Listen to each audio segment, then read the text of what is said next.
Chapter 38 परेशान हो चुका हूँ। ऋषभ बेसिंग की तरफ तो कभी किया की तरफ देखे जा रहा था। ऋषभ न देखा किया हल्का सा मुस्कुरा रही थी। क्या हुआ, अकड़ गई कि नहीं? किया दूर खड़ी चिल्लाते हुए बोली। हद है, तुझे तो मैं बाद में देखूंगा, ऋषभ बोला। देख लेना, वो भी जी भर के, फिलहाल नाश्ते का देखो, ठंडा हो जाएगा, किया फिर से चिल्लाई। ऋषभ के पास कोई चारा नहीं था। ठीक है आजा, ऋषभ बोला। क्या बोला? किया अपना कान दिखाती हुई बोली। ऋषभ अच्छे से समझ गया कि वो उसे चिढ़ा रही थी, पर ऋषभ अभी तो बस किया के सहारे ही था। हेल्प कर दे, ऋषभ बोला। अरे क्या बोल रहे हो, ठीक से थोड़ा ऊंचा बोलो, किया बोली। बीवी, प्लीज हेल्प कर दे, ऋषभ गला फाड़ते हुए बोला। ओह हेल्प चाहिए पति, तो ऐसा बोलो ना, फोकट में अकड़ते रहते हो, किया पास आई। जानबूझकर किया ये सब तूने, ऋषभ चिढ़ते हुए बोला। हाँ तो, किया बोली। दरवाजा जिसने बोला था बंद करने के लिए, ऋषभ गुस्सा करते हुए बोला। बीवी है ना आपके पास की नहीं, किया डांट लगाती हुई बोली। जब देखो तब दूसरों को मदद लेनी है, नहीं तो अकड़ दिखानी है, और कुछ आता है कि नहीं, किया उंगली दिखाती हुई बोली। देख मुझे तू इस तरफ से नहीं डांट सकती, ऋषभ बोला। हर तरह से डांट सकती हूँ समझे, अब चुप रहो, किया ने रुमाल हाथ में लेते हुए कहा। फिर ऋषभ के फेस पर गिला रुमाल इस्तेमाल करके ऋषभ का फेस क्लीन किया और माउथ फ्रेशनर से ऋषभ का माउथ वॉश भी करवा दिया। ऋषभ वापस बेड पर आकर बैठ गया। ये सब तेरी वजह से हुआ है, ऋषभ किया पर इल्जाम लगाया हुआ बोला। हाँ हाँ, सब मेरी वजह से ही तो होता है इस घर में। जैसे मेरी ही मर्जी से आपको गोली लगी, मेरी मर्जी से मैं किडनैप हुई, मेरी मर्जी से आप मुझे बचाने आए, किया अलमारी से रुमाल निकालती हुई बोली। सुना मैंने, ऋषभ बोला। शुक्रिया, बस सुनाने के लिए ही बोला था, आई होप आपको समझ आ गया होगा। बोलते हुए किया वापस आई। गोली खाकर बैठे हैं पर अभी तक अकल नहीं आई, ऊपर से जिद्दी इतने कि बच्चे भी अच्छे लगे आपके सामने, किया गुस्सा करती हुई बोली। सुना मैंने और कितना सुनाएगी, ऋषभ बोला। जब तक मेरा पेट नहीं भरता समझे, किया ऋषभ के गले में रुमाल ठीक से रखती हुई बोली और पैर पर भी रख दिया ताकि नाश्ता करवाते वक्त ऋषभ के कपड़े गंदे ना हो। हद है, ऋषभ चिढ़ते हुए बोला। किया ने नाश्ते की प्लेट आगे की और चम्मच से दलिया मिक्स करने लगी। दलिया देखकर ऋषभ बोला। मैं ये दलिया नहीं खाने वाला। चुपचाप खा लो, किया उंगली से चम्मच मसलती हुई बोली। क्यों इतना ध्यान रखती है मेरा? मत कर ये सब, ऋषभ बोला। ऋषु बच्चों की तरह बिहेव करना बंद करो, और एक बात, आप जब ऑफिस जाते हो या कुछ और करते हो तो मैं कुछ कहती हूँ कि ये मत करो वो मत करो, तो आप मुझे क्यों बोल रहे हो? और रही बात मेरी, तो मुझे इसमें कोई दिक्कत नहीं, अच्छा लगता है आपको संभालना, आपकी केयर करना, मैं पत्नी हूँ आपकी, मैं ये सब मैनेज कर लूंगी, कोई थकान नहीं होती मुझे इसमें, किया समझाते हुए चम्मच से दलिया मुंह में रख दिया। ऋषभ चुप होकर किया को ही देखे जा रहा था। बस यही तो नहीं चाहता, किया मत कर इतना प्यार, जब जाने की पूरी तरह बिखर जाएगी, ऋषभ मन में बोला। जब नाश्ता खत्म हुआ तब किया ने स्पंज बात करवा के ऋषभ के कपड़े बदलवा दिए। किया ऋषभ के माथे में तेल डालकर मसाज कर ही रही थी कि तभी ऋषभ के फोन पर कुछ मैसेज आ गए, जिस वजह से किया का ध्यान ऋषभ के फोन पर गया। ऋषु, ये घोस्ट कौन है? अचानक ही किया ने घोस्ट के बारे में पूछकर ऋषभ का ध्यान तोड़ दिया था। कोई नहीं है, ऋषभ बोला। अच्छा तो ये भूत है मतलब? मैसेज मुझे दिख रहा पर आपको नहीं, किया मजाक करती हुई बोली और हंसने लगी। तभी ऋषभ की नजर किया पर गई, जो अभी भी हंसी रही थी कि ऋषभ का सीरियस लुक देखकर किया चुप हो गई। तभी ऋषभ ने मुश्किल से फोन अपनी जेब में डाला और उठकर बाहर जाने लगा। अरे रुको तो, किया बोली। परेशान हो चुका हूँ तुझसे, अब मुझे बाहर घूमने जाने दे, बोलकर ऋषभ बाहर चला गया। बाल तो ठीक करवा लेते, किया बोली। ऋषभ ने बाहर आकर फ्रेनल को पकड़ा और गार्डन में उसे लेकर आया। जेब से मेरा फोन निकाल, ऋषभ ने फ्रेनल से कहा। फ्रेनल ने ऋषभ का फोन निकाला। अब लॉक खोल इसका, पासवर्ड 6392 है, ऋषभ बोला। फ्रेनल ने जैसे ही लॉक खोला, ऋषभ ने शौर्य को फोन लगा दिया। ओह प्यारियो, कैसे हो, बहुत दिन बाद मेरी याद आई, शौर्य बोल। ये सब छोड़ अभी कहाँ है तू? ऋषभ ने पूछा। अभी मैं और अभिजीत गाड़ी में बैठकर बार की तरफ जा रहे हैं, शौर्य बोला। यू टर्न मार और बिना किसी गड़बड़ के विला के गेट पर आ जा, मुझे भी लेकर चल, ऋषभ बोला।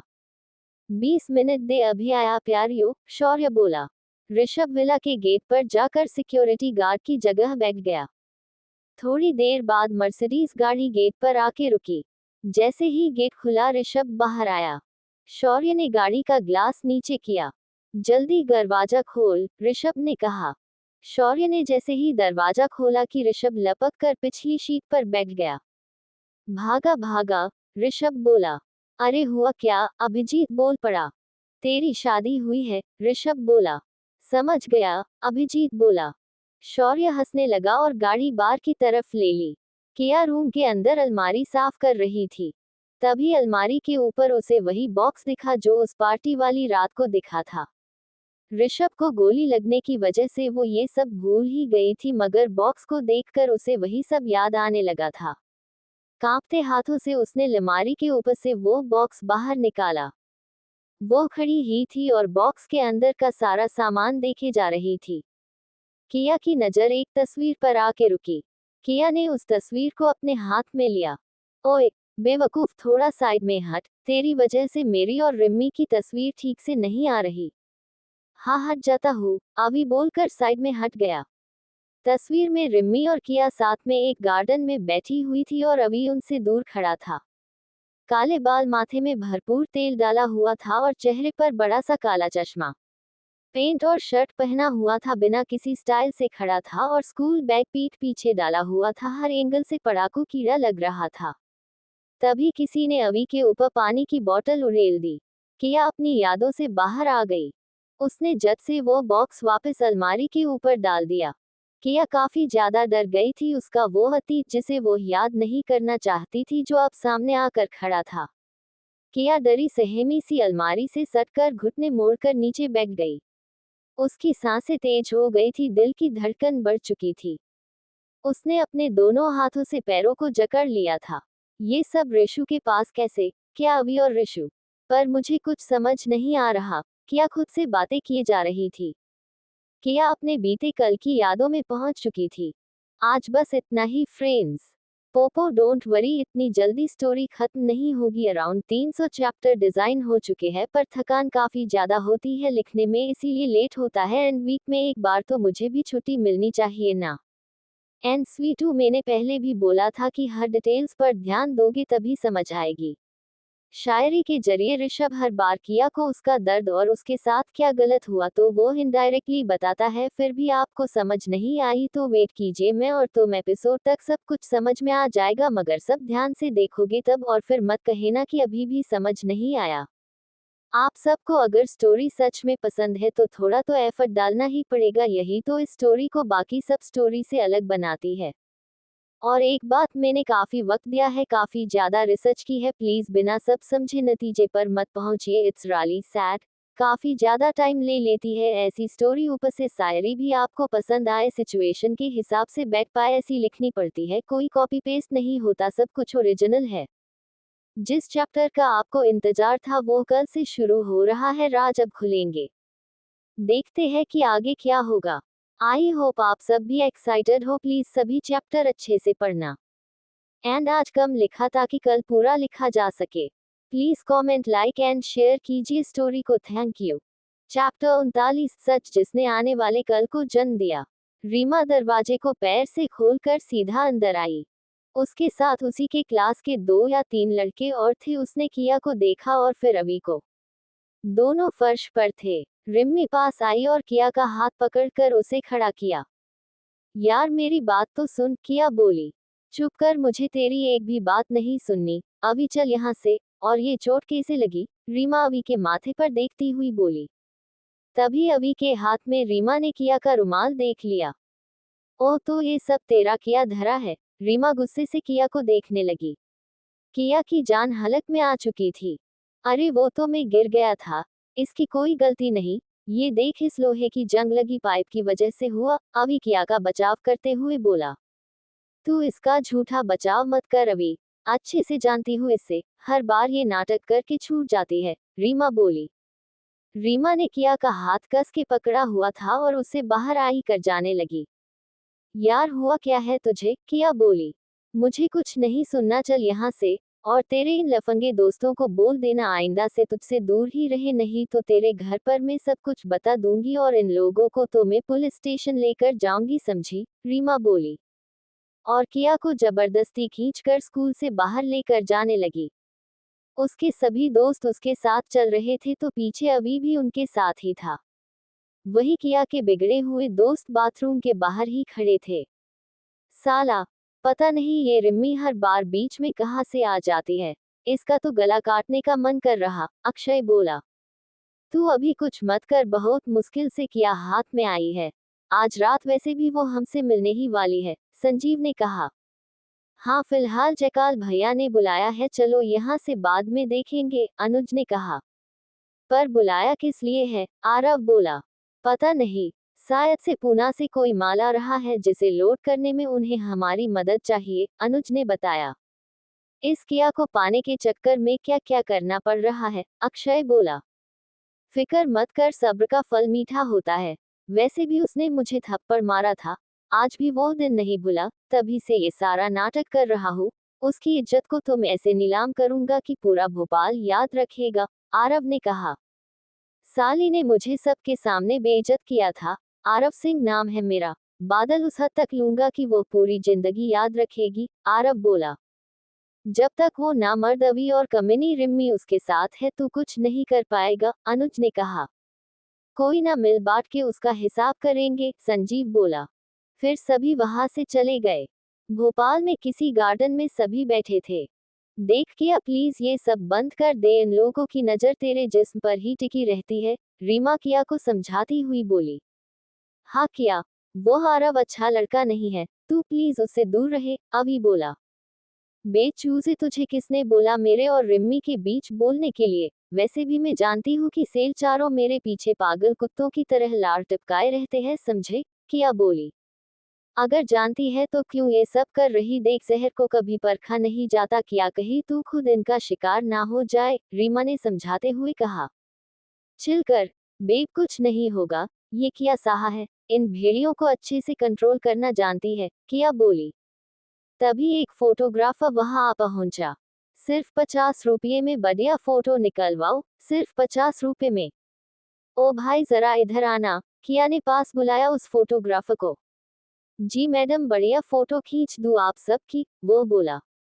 हाँ मेरी और मेरी दोस्त की अच्छी सी फोटो खींच कर दो, किया बोली। हाँ मैडम, सिर्फ 50 रुपया लगेगा, वो बोला। ठीक है, बोलकर किया ने पास चेक करने का सोचा। शीट पास घर पर ही भूल गई। रिमी तेरे पास है क्या, किया ने पूछा।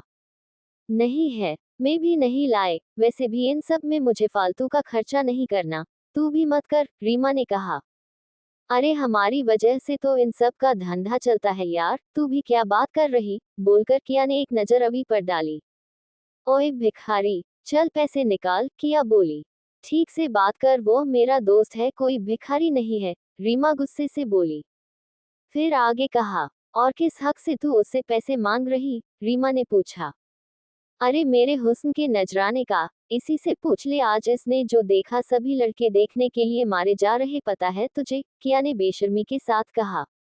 रीमा गुस्से से किया को देखने लगी। इट्स ओके रीमा, मेरे पास पैसे है, तुम सब फोटो खींचवा लो, आवी ने 50 की नोट अपने वॉलेट से निकाल कर दी।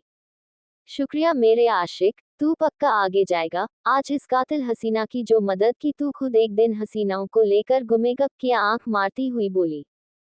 ये लो भैया, किया ने पैसे दिए। अरे अभी तू भी आजा, रीमा बोली। बेप्यार से बात क्या कर ली, खुद को कोई फिल्म का हीरो समझने लगा है क्या? दूर बैठ, वहीं से तू फोटो में आ जाएगा, स्टेटस नाम की भी कोई चीज होती है, तुझ जैसों को साथ में रखने लगी तो मेरा स्टेटस डाउन हो जाएगा, किया बोली। बेवकूफ, साइड में हट जा, तेरी वजह से ठीक से फोटो नहीं आ रही मेरी और रिम्मी की, किया फिर से बोली। हाँ हट जाता हूँ, अभी बोला। रिमी को काफी गुस्सा आया मगर अवी ने आंखों के इशारे से उसे चुप रहने के लिए समझा दिया। उस फोटोग्राफर ने फोटो खींच कर दी। वो कॉम्पैक्ट कैमरा था जिससे तुरंत ही फोटो निकल कर बाहर आ जाती थी। रिम्मी इसे तू रख, मेरे पास गुम हो जाएगी। किया ने फोटो रिम्मी को दे दी। तभी किसी ने आकर अवी के सर पर पानी की बोतल उड़ेल दी। अवी का सार, चेहरा और ऊपर का हिस्सा पूरा भीग गया। रिम्मी ने गुस्से से अनुज का कॉलर पकड़ लिया और बिना सोचे सीधा थप्पड़ मार दिया। किया हंसने लगी थी। वही गार्डन में सभी लोग भी हंसने लगे तो कुछ हैरान थे कि हुआ क्या था। अनुज के चेहरे पर 5 उंगलियों के निशान छप चुके थे। वो हाथ से अपना गाल सहलाने लगा। मैं इसका बदला तो लेकर ही रहूंगा, अनुज बोला, फिर किया को कहा, हम सब शाम को मिल रहे हैं, तू भी आ जाना, तेरे फायदे की बात है, बोलकर अनुज गुस्से से मुंह फुलाए वहां से चला गया। अभी तू ठीक तो है ना? अनुज के जाते ही रिम्मी ने पूछा। हाँ मैं ठीक हूँ, अभी बोला। किया अभी भी हंसे जा रही थी। तुझे हो क्या गया है? रिम्मी गुस्से से किया को देखे जा रही थी। सॉरी, पर क्या है, नाइस लूजर की इतनी बार बेइज्जती हो चुकी है कि अब तो मुझे लग रहा इसकी अगर घर पर भी कोई इज्जत हो तो भी ठीक है, किया बोली। शांत और धीरज रखना बेवकूफी नहीं है, समझी? जरूरी नहीं कि जो नशा करता हो वही अच्छा इंसान हो, रीमा ने कहा। किया पास आई। जब तक तू अमीर या ताकतवर बनकर खुद को डिफेंड नहीं करेगा तब तक तेरी कोई रिस्पेक्ट भी नहीं करेगा, मार्क माय वर्ड, किया बोली। क्यों यहाँ आसपास के लोग अमीर या ताकतवर लगते हैं तुझे? इंसान की सोच का फर्क होता है, क्या बात पेशों की नहीं। बात यह है कि तुम्हारे अंदर इंसानियत है भी कि नहीं। एक ही लाइफ मिलती है संभालने के लिए, दोबारा मौका किस्मत वालों को ही मिलता है, रीमा ने कहा। हाँ हाँ, मेरी मेरी मदर इंडिया, बोलकर किया आगे जाने लगी। कुछ देर बाद सभी रीमा के अनाथाश्रम पहुंचे। दीदी, एक छोटा बच्चा वहां आ पहुंचा। रीमा ने झुककर उसे गले लगा दिया। अरे अनमोल, कैसा है तू? किया नीचे झुकती हुई बोली। मैं ठीक हूँ दीदी, आप मेरी चॉकलेट लाए हो क्या? आपने प्रॉमिस किया था, अनमोल बोला। अनमोल की उम्र करीब 12 साल की थी। रीमा के माँ और बाप के जाने के बाद उसके चाचा ने ही उसे इस अनाथाश्रम में पला था। वो यहाँ पर काम करते थे और इस अनाथाश्रम के मालिक दिल्ली के मशहूर बिजनेसमैन अविनाश गुप्ता का था। किया को कुछ ज्यादा ही अफसोस हुआ। उसने पिछली बार अनमोल को प्रॉमिस किया था कि वो उसके लिए बेल्जियम की चॉकलेट लेकर आएगी। सॉरी अनमोल, किया आगे कुछ बोलती उससे पहले ही अवी ने अपने बैग से चॉकलेट निकालकर किया के हाथ में रख दी। किया हैरानी से अवी को देखने लगी। तू कुछ ज्यादा ही मेरे पीछे पड़ा है, किया अवी को देखकर बोली। ये ले अनमोल, तेरी डार्क चॉकलेट। किया ने अनमोल के हाथों में वो चॉकलेट रख दी जो अवी ने उसे दी थी। थैंक यू दी, अनमोल बोला। योर वेलकम अनमोल, किया बोली। अनमोल चल हमारा लास्ट चेज का गेम फिनिश करते हैं, अवी बोला। हाँ चलो भैया, आज मैं आपको पक्का हराऊंगा, देख लेना, अनमोल बोला। हाँ मैं भी देखता हूँ तू कैसे मुझे हारता है, अभी भागकर अनमोल के पीछे जाने लगा। सभी गार्डन में बातें किए जा रहे थे। काफी वक्त बीत चुका था। चल अभी, अब बहुत हुआ, तू घर जा, कल मिलेंगे, रीमा ने अभी की फिक्र करते हुए कहा। काफी फिक्र है तुझे उसकी? क्या बात है, कुछ चल रहा है क्या? किया ने कोनी मारते हुए रिमी से पूछा। पागल है क्या, वो सिर्फ अच्छा दोस्त है और हमारे बीच ऐसी कोई फीलिंग है ही नहीं, रीमा ने कहा। अरे नहीं है तो आ जाएगी, फिल्मों में अक्सर ऐसा ही होता है, किया रीमा के मजे लेते हुए बोली। फिल्मों में होता होगा, रियल लाइफ में नहीं होता, रीमा ने कहा। अरे तो हो जाएगा, फिक्र क्यों करती है, उस गधे को तू मिल जाए तो काफी अच्छा रहेगा, वैसे भी उस जैसों को लाइफ में कोई लड़की नहीं मिलती, साले अकेले ही मरते हैं, किया बोली। काश ये मुमकिन होता, पर शायद से वो तुझसे प्यार करता है, रीमा बोली। उसके बोलते ही किया जोर जोर से हंसने लगी। हंस क्यों रही? रीमा ने पूछा। उस जैसे भद्दे लड़के से प्यार करने से पहले ही मैं मरना पसंद करूंगी। हाँ, अगर मैं काली होती तो शायद से इस पागल को एक मौका दे देती। इस पर तो अगर भगवान रहम दिखाएगा तब जाकर शायद से मैं शादी कर लूं। वो भी 1% चांस है, किया बोली। किया लाइफ में पैसा, गुड लुकिंग, यही सब मायने नहीं रखता। तेरे उन लफंगे दोस्तों को ही देख ले, सब दिखते अच्छे हैं पर दिल पत्थर का और काला है, रीमा बोली। किया कुछ बोलती उससे पहले ही अवी भागकर उसके पास आया ही था कि अवी का पैर दूसरे पैर के जूते की डोरी में फंसा, जिससे एक पैर का बैलेंस बिगड़ा और वो सीधा किया के ऊपर जा गिरा। किया हड़बड़ाई, पर कुछ करती उसे पहले ही अवी उस पर आ गिरा। रीमा और किया दोनों ने देखा अवी का मुंह फिर से किया के दोनों स्तनों के बीच दब गया था। मुझे लगता है तुझे मेरे इन स्तनों से ज्यादा ही प्यार हो गया है, किया बोली। रीमा ने अपना माथा पकड़ लिया। सॉरी, अवी ने मुंह ऊपर उठाया और चश्मा ठीक करते हुए तुरंत ही खड़ा हो गया। किया भी रीमा का हाथ पकड़ते हुए बोली। तेरी बैग कहाँ है? रीमा ने पूछा। सॉरी, भूल गया, अभी लेकर आया, बोलकर अभी वापस से अनमोल बैठा था वहां गया। देखा ये बेवकूफ खुद को तो संभाल नहीं पता और तू इसे मेरे गले डालने के लिए बोल रही, किया ने कहा। अगर ये नहीं संभाल पता तो तू इसे संभाल ले, वैसे खराबी तो कोई नहीं है, इसका खानदान शायद से अच्छा है, तेरी लाइफ सेट हो जाएगी, रीमा बोली। पागल है क्या, ये उम्र है शादी की, किया हाथ दिखाती हुई बोली। अभी कौन बोल रहा है, एक ना एक दिन तो करेगी ही, तो अभी के लिए थोड़ा एडजस्ट कर ले, देख ट्राई करने में क्या ही बुरा हो जाएगा, रीमा बोली। मुमकिन ही नहीं इस गधे के साथ, मुझे तो इसे किस करने में भी शर्म आएगी, किया बोली। ये गधा नहीं है और रही बात किसकी तो एक बार इसका चश्मा हटा कर बाल थोड़ा इधर उधर करके देख लेना, तू खुद समझ जाएगी, रीमा ने कहा। देखूंगी, किया बोली। देख, जानती हूँ ये कमजोर है मगर धोखेबाज बिल्कुल ही नहीं है। प्यार उससे कर किया जो तेरी रेस्पेक्ट करे, न कि तेरे जिस्म की। प्यार उसे कर जो किसी भी कंडीशन में तुझे प्यार करे, ना कि तेरी इस खूबसूरती को, नहीं तो पछताएगी, रीमा ने बहुत ही सीरियस होकर कहा। किया अच्छे से समझती थी कि रीमा उसे क्या कहना चाहती थी।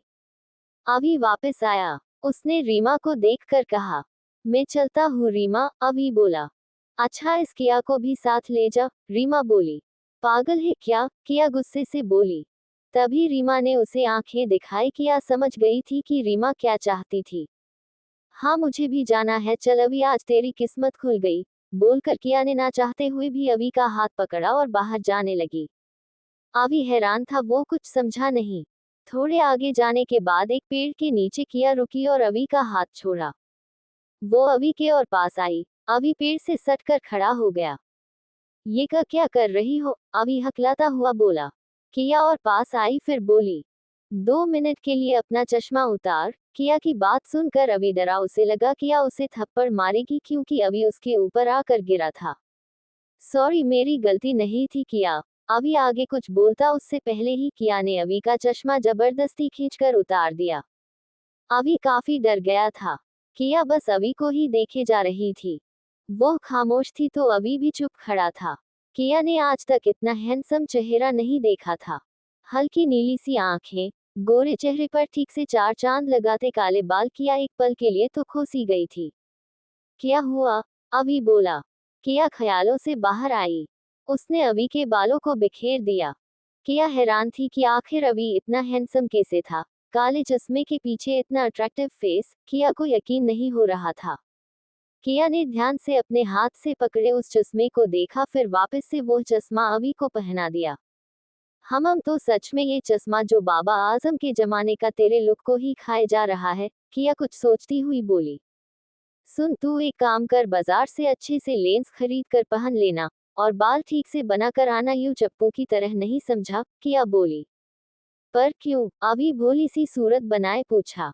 अभी शाम 7 बजे तैयार होकर सैर सपाटा आ जाना, किया बोली। अभी भी कंफ्यूज था।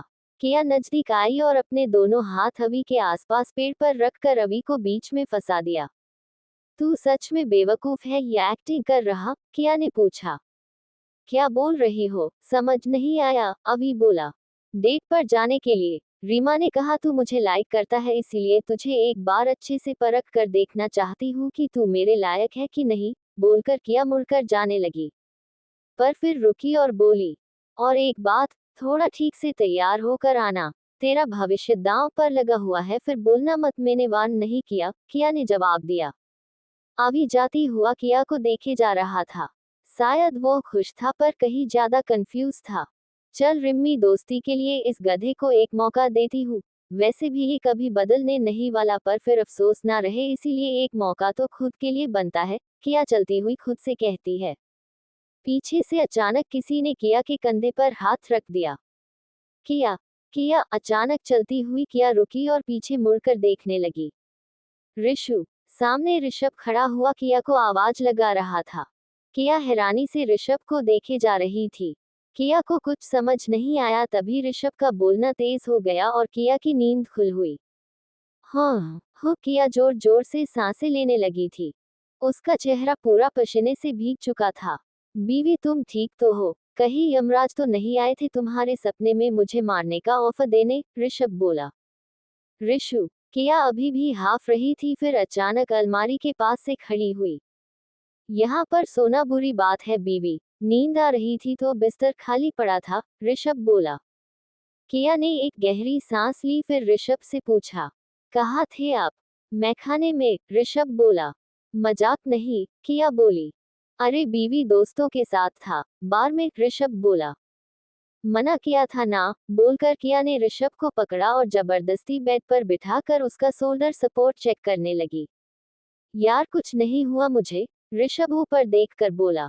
तभी किया की नजर ऋषभ के सर पर गई जहां वो चोट का निशान था। उस निशान को देखकर किया का गला सूख गया था, उसे अब धीरे धीरे वो सब याद आने लगा था। ये अभी नहीं हो सकते, पर ये चोट तो अभी को उस दिन, किया ने मन में खुद से कहा। फिर ऋषभ को देखकर बोली, आपने लंच कर लिया? किया के बोलते ही ऋषभ बोला। बीवी किस दुनिया में खोई हुई थी? मतलब, किया ने पूछा। रात 8 बज रहे हैं और फॉर योर काइंड इंफॉर्मेशन में खाना आई मीन डिनर करके आया हूँ, ऋषभ बोला। फिर कहा, अब नीचे जाकर कुछ खा लो ताकि तुम्हारे पेट को आराम मिले, ऋषभ बोला। किया बिना कुछ बोले नीचे चली गई। ये बीवी को क्या हुआ है? ऋषभ ने खुद से कहा। अलमारी के पास लेटकर सो रही थी, अजीब है, यहाँ आकर सो जाती ना, ऋषभ बोला। तभी अलमारी के ऊपर रखे बॉक्स पर ऋषभ की नजर रुकी। तो इस वजह से ये सब हुआ है, ऋषभ बोला। हटा दूं या यही रहने दूं, क्या करूं? एक काम करता हूँ, यही रहने देता हूँ। ऋषभ के चेहरे पर कातिल मुस्कान थी। उसका प्लान शुरू से ही अलग था। रात के 3 बज रहे थे। ऋषभ गहरी नींद में था, पर किया को नींद नहीं आ रही थी। आंखों में ना तो थकान थी, न ही कोई नींद के आसार नजर आ रहे थे। वो बेचैनी से करवट बदले जा रही थी। फिर उसने ऋषभ को देखा और धीरे से उठकर अलमारी के पास जाकर वो बॉक्स बाहर निकाला। आज जब किया ने ऋषभ को जब हेड मसाज दी थी, तब ऋषभ के बालों को ठीक अवी के बालों के जैसे ही कंघी करके सेट किया था, जिसका पता फिलहाल ऋषभ को बिल्कुल ही नहीं था। किया ने बॉक्स को फर्श पर रखा और सारी फोटोज निकाल कर ऋषभ के बाल देखने गी। तभी बॉक्स में एक छोटे से बॉक्स पर उसकी नजर गई। किया ने वो बॉक्स बाहर निकाला। जब किया ने बॉक्स ओपन किया, उस मानो 440 वॉट का झटका लगा हो। उसने बॉक्स में से वही काला चश्मा निकाला जो अभी पहना करता था। किया वो चश्मा लेकर ऋषभ के पास गई। उसने कांपते हाथों से वो चश्मा ऋषभ के चेहरे के आगे किया ताकि वो ऋषभ के चेहरे को अभी के चेहरे के साथ मिला सके। जब किया ने वही खूबसूरत चेहरा देखा, वो हैरान रह गई। उसके पैरों तले मानो जमीन खिसक गई। वो डर के मारे पास आई और चश्मा वापस से उस बॉक्स में रख दिया और सारे फोटोज बौद्ध रखने लगी। तभी उस गार्डन वाली तस्वीर पर किया की नजर गई। उसे एक ही बात समझ नहीं आई कि अगर अवी और ऋषभ एक ही है तो फिर आंखें भी एक ही होनी चाहिए। अवी की आंखें नीले रंग की थी, जबकि ऋषभ की आंखें तो काले रंग की है।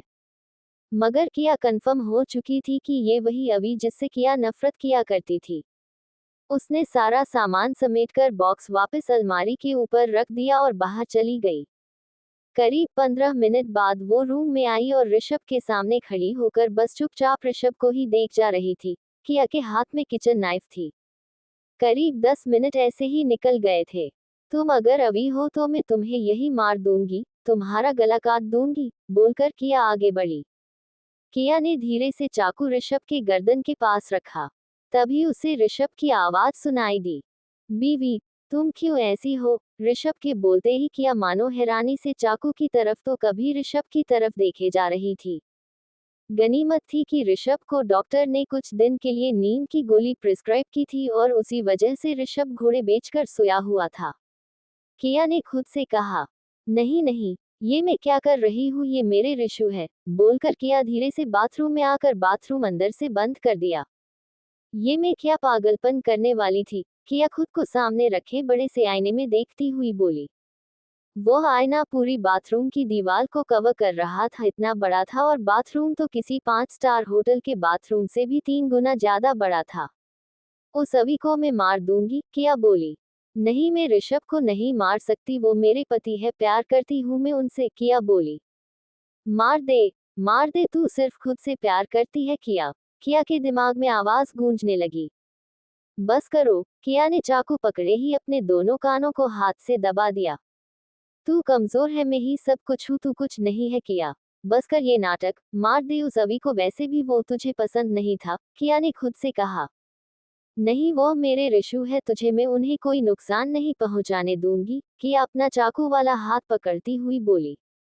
मानो किया की स्प्लिट पर्सनैलिटी एक दूसरे पर हावी होने लगी थी। या तो अच्छी किया या तो बुरी किया, दोनों में से एक ही बाहर रह सकती थी। अभी is my and Rishabh Singhania भी मेरा है।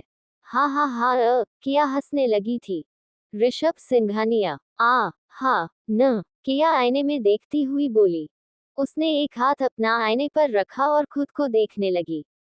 किया ने अपने हाथ से बालों को गर्दन से पीछे लिया और आईने में कातिल सी मुस्कान लिए खड़ी थी। कहाँ चले गए थे अभी? I missed you so much. अब मजा आएगा जब तेरी तबाही तेरी आहोंश में समाएगी, बोलकर किया ने अपनी जबान पर उस चाकू की धार को फेर दिया। किया पागलों की तरफ हंसने लगी थी। ये सच में पागलपन था। किसी डरावनी फिल्म की तरह वो मंजर दिखाई दे रहा था जिसे शब्दों में बयान करना काफी ज्यादा मुश्किल था। आखिर किया का राज क्या था? आखिर किस बात पर ये सब हो रहा था? ये सब राज आने वाले एपिसोड में खुलेंगे। हाय फ्रेंड, आज का एपिसोड आपको शायद पसंद आए तो प्लीज लाइक कीजिए, कमेंट कीजिए एंड शेयर कीजिएगा। ऋषभ एंड किया की डार्क लव स्टोरी है, इतनी आसानी से दम नहीं तोड़ेगी। फ्रेंड्स, मजा आएगा, प्लीज बने रहिए, देखिए आगे और पार्ट है, कंटिन्यू रहेंगे सब, डोंट वरी, और सस्पेंस एंड थ्रिलिंग अभी ज्यादा है। आई नो कि आपको रोमांस चाहिए पर सब्र का फल मीठा होता है, प्लीज थोड़ा वेट और कीजिए अगले हफ्ते तक, फिर आपको पता चलेगा, और डिटेल्स पर ध्यान देना नहीं तो गलत लगेगा सब। सभी ने सोचा होगा कि आगे शायद से क्या हो सकता है, पर हर सिक्के के जैसे दो पहलू होते हैं, वैसे ही इस कहानी के भी है, सोचिए और बता कीजिए, वैसे भी यहाँ एपिसोड में तो पता चल ही जाएगा। चैप्टर 40, चाकू की धार और मेरा वार। सुबह के 9 बज रहे थे। ऋषभ ने अपनी आंखें मूंद कर धीरे से खोली, फिर धीरे से आंखें साफ करता हुआ मुश्किल से बेड पर बैठा। उसने अपनी बाजू में नजर घुमा कर देखा। नजारा देखकर ऋषभ काफी ज्यादा शॉक्ड था। किया भूत की तरह बेड पर ऋषभ की तरफ घूमकर अपने पैर मोड़े ऋषभ को ही देखे जा रही थी। नजारा देखकर तो ऋषभ डर ही गया था।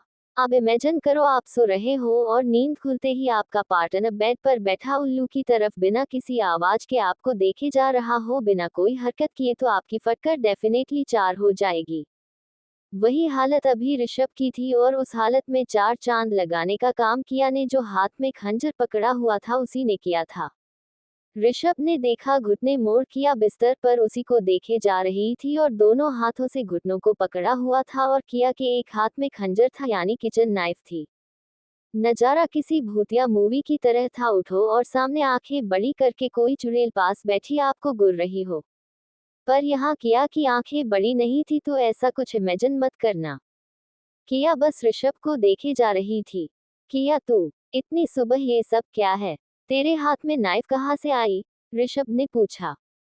किया कुछ नहीं बोली, चुप थी, खामोश थी। क्या हुआ, कुछ बोलेगी भी? ऋषभ ने पूछा।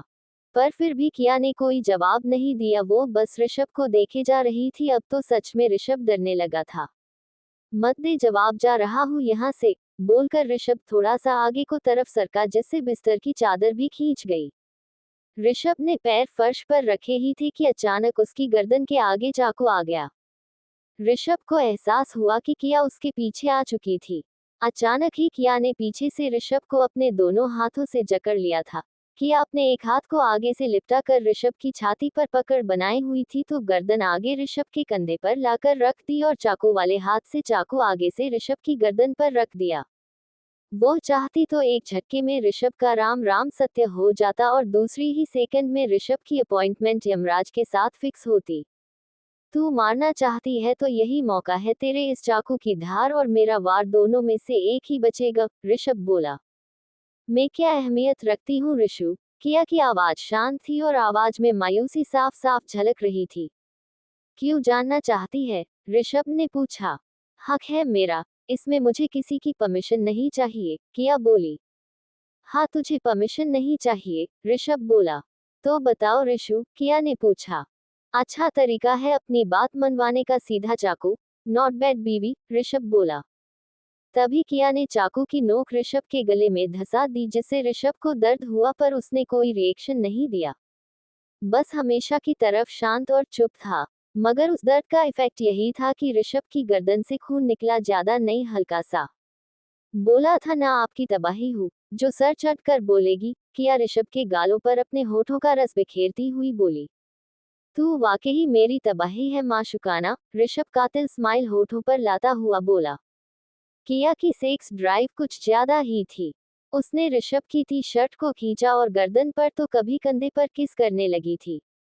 ऋषभ को काफी अजीब सी फीलिंग आ रही थी, सेक्स की तो थी, पर दूसरी क्या थी वो समझ नहीं पा रहा था। ऋषभ को मजा तो आ रहा था, पर ये सब हरकत काफी ज्यादा अलग किस्म की थी।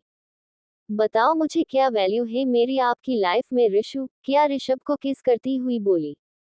तू खुद पता लगा लेना जब तू उससे मिले, जिस वजह से ये सब हुआ, ऋषभ बोला। किया ऋषभ की बात सुनकर रुक गई, फिर बोली। Rishu please don't leave me. किया ने काफी ज्यादा कसकर ऋषभ को पकड़ लिया था। पीछे की तरफ से अपने दोनों हाथों से किया ने ऋषभ को जकड़ा हुआ था, जिस वजह से ऋषभ को किया की फिजिकल फिटनेस और स्ट्रेंथ का पता चल रहा था। ऋषभ को स्टिच वाली जगह पर दर्द होना शुरू हो चुका था, मगर उसने ये भाव चेहरे पर नहीं आने दिया। वैसे तुझे मुझ पर इतना प्यार कैसे आ गया, ऋषभ ने पूछा। क्यों नहीं आ सकता अभी, किया कातिल स्माइल लिए बोली। ओह तुझे पता है, पर क्या तू श्योर है कि मैं अभी हूं ना कि ऋषभ, ऋषभ ने पूछा। ये चेहरा भूल भी जाऊं, पर ये निशान, बोलकर किया ने ऋषभ की गर्दन को बड़े प्यार से अपने हाथों से पकड़ा और ऋषभ के फोरहेड पर जो चोट का निशान था उसे किस कर दिया। ये निशान नहीं भूल सकती, किया बोली। हाँ हो सकता है, होने को तो कुछ भी हो सकता है, ऋषभ बोला ही था कि किया ने अपने रस भरे होठ ऋषभ के होठों पर रख दिए। वो बेइंतहा पागलों की तरह ऋषभ को चूमे जा रही थी, मानो वो ऋषभ से आखिरी बार मिल रही थी। 10 मिनट बाद दोनों की आग ठंडी हुई थी। इतना प्यार तो तूने उस अवी से सैर सपाटे में भी नहीं किया था, ऋषभ बोला। गलती आपकी थी, मेरी नहीं, किया बोली। उसके बोलते ही दोनों अतीत की यादों में चले गए। अभी अपने 2 मंजिला घर में तैयार हो रहा था। उसने नए लेंस बाजार से खरीदे थे और साथ में हेयर जेल भी ली थी, ताकि अच्छे से तैयार होकर वो सैर सपाटा जाए और किया को इम्प्रेस कर सके। वो तैयार होकर गाना गाए जा रहा था। मेरे सपनों की रानी कब आएगी तू, आई रुत मस्तानी कब आएगी तू, बीती जाए जिंदगानी कब आएगी तू, चलिया तू चलिया। मेरे सपनों की रानी कब आएगी तू, आई रुत मस्तानी कब आएगी तू, बीती जाए जिंदगानी कब आएगी तू, चलिया तू चलिया। अभी खुश होकर ये गाना गाया जा रहा था। तभी उसके दादाजी आ पहुंचे। अभी ने मिरर में से देखा, पीछे उसके दादाजी खड़े थे। दद्दू, अभी पलटा और तुरंत ही भागता हुआ जाकर अपने दादाजी के गले लगा, फिर उनके पैर छूकर आशीर्वाद लिया। क्या बात है मेरा पुत्र, आज कहीं जा रहा है, कोई खास दिन है क्या, अभी के दादाजी ने पूछा। वो आज मैं एक लड़की से मिलने जा रहा हूँ, उसने बोला ठीक से तैयार होकर आना। कैसा लग रहा हूँ दादाजी, अच्छा तो लग रहा हूँ ना, अभी भोली सी सूरत बनाकर बोला। अरे ये तो अच्छी बात है, दादाजी बोले। फिर बिस्तर पर बैठकर उन्होंने पूछा, अच्छा उसके बारे में मुझे और भी बता, आखिर क्या करती है, कैसी दिखती है, उसका नेचर, मेरा मतलब स्वभाव कैसा है, दादाजी ने कहा। वो दिखने में बिल्कुल ही हीरोइन है, गजब दद्दू। वो मेरी जो फ्रेंड है ना, अनाथाश्रम वाली, जिसके बारे में मैंने आपको बताया था, अभी बोला। अच्छा वो क्या नाम बोला था तूने, दादाजी सोचने लगे। अरे हाँ रीमा, वही नाम था ना, दादाजी ने पूछा। हाँ दद्दू, फिर अभी आगे बोला। उसकी ही दोस्त है, हम एक ही स्कूल में थे पर क्लास अलग थे। आज ना उसने मुझे सामने से बोला डेट पर आने के लिए, और कहा चप्पू की तरह नहीं, अच्छा देखकर आना, भोला भाला अभी सब अपने दादाजी को बोल बैठा। दादाजी सोच में पड़ गए। अच्छा ऋषु मेरे बच्चे, ये बता, उसने तुझे ये क्यों बोला कि अच्छा तैयार होकर आना, क्या उसे तुझे इस लुक में एक्सेप्ट करने में शर्म आती है, दादाजी बोले। अधिराज जी की बात सुनकर ऋषभ मायूस होकर सर झुकाए हाँ में इशारा किया। तो फिर वो सच्चा प्यार कैसे हुआ बेटा, अधिराज जी बोले। तो मैं क्या करूं, ऋषु ने पूछा। तुझे मैंने यहाँ किस लिए भेजा था, अधिराज जी ने पूछा। ताकि लोगों के बीच रहकर मैं ये देख सकूं कि बिना पेशों के लोगों को लाइफ कैसी है, किस तकलीफ से लोग जी रहे हैं। ताकि मैं जब भी हमारी कंपनी का सीईओ बनूं, हमारी कंपनी संभालूं, तब मुझे याद रहे कि जिस लग्जरी और रिच लाइफस्टाइल मेरी है, वो शायद ही किसी को नसीब होती है, और मैं इस बात का कभी गलत फायदा ना उठाऊं। ऋषभ एक भोली सी मुस्कान लिए बोला। और अधिराज जी ने पूछा। और ऋषभ अपने होठों पर उंगली रखकर सोचने लगा। और हाँ, और मेरे अंदर जरा भी ईगो और बुरी आदत ना आए। मैं घमंडी ना बनूं, सबकी मदद करूं, इसीलिए आप मुझे बाहर पढ़ाई करने की जगह हमारे देश में ही पढ़ाई करवा रहे हो। मेरा भारत महान, ऋषभ बोला। नाइस बॉय, अधिराज जी बोले। तो अब मैं क्या करूं, ऋषभ कंफ्यूज था। तो अब जैसे हो वैसे ही जाओ, अगर वो तुझसे ऐसे ही प्यार करे तो समझना उसके दिल में खोट नहीं, वो तुझे संभालने के लायक है। और हाँ, फिर तू उसे बता देना कि तू असल में कौन है। फिर तू अच्छे से तैयार होकर उसके पास जैसे जाना हो चले जाना। अगर उसे तेरे दिल से प्यार नहीं तो फिर तू उसके लिए कोई अहमियत ही नहीं रखता, अधिराज जी ने समझाया। ठीक है दद्दू, देखना मैं उसे बताऊंगा कि सच्चा प्यार अंदर से होता है, ना कि बाहर की खूबसूरती से, ऋषभ बोला। शाबाश मेरे बच्चे, अब जाओ, और हाँ जल्दी आना, कल सुबह मुझे दिल्ली वापस भी जाना है। ठीक है, अधिराज जी ने जाते हुए ऋषभ से कहा। ठीक है दद्दू, ऋषभ खुश होता हुआ वहां से चला गया। उसे क्या पता था कि आज की दुनिया ऊपर की खूबसूरती देखने की शौकीन है। किसी को परवाह नहीं कि अंदर की खूबसूरती की अहमियत क्या होती है। शाम के साथ जब रहे थे, किया अंदर एक बेंच पर बैठे अवी का इंतजार कर रही थी। तभी उसके चार लफंगे दोस्त वहां आ पहुंचे। यार किया, तू यहाँ क्या कर रही? चल आज फ्रेश माल आया है, मजा आएगा, आरव बोला। नहीं यार, आज बिजी हूँ, किया ने कहा। आरव की गंदी नजर तो किया के जिस्म पर टिकी थी। आज उसका पूरा प्लान था किया के साथ हमबिस्तर होने का। अरे किया, आरव सही बोल रहा, मुश्किल से माल मिला है, बाद में पछताएगी, अक्षय बोला। किया की नजर गेट पर ही थी। क्या हुआ, किसका इंतजार कर रही है? संजीव ने पूछा। किया उन चारों से परेशान हो चुकी थी, उसने नजर घुमाए और बोली।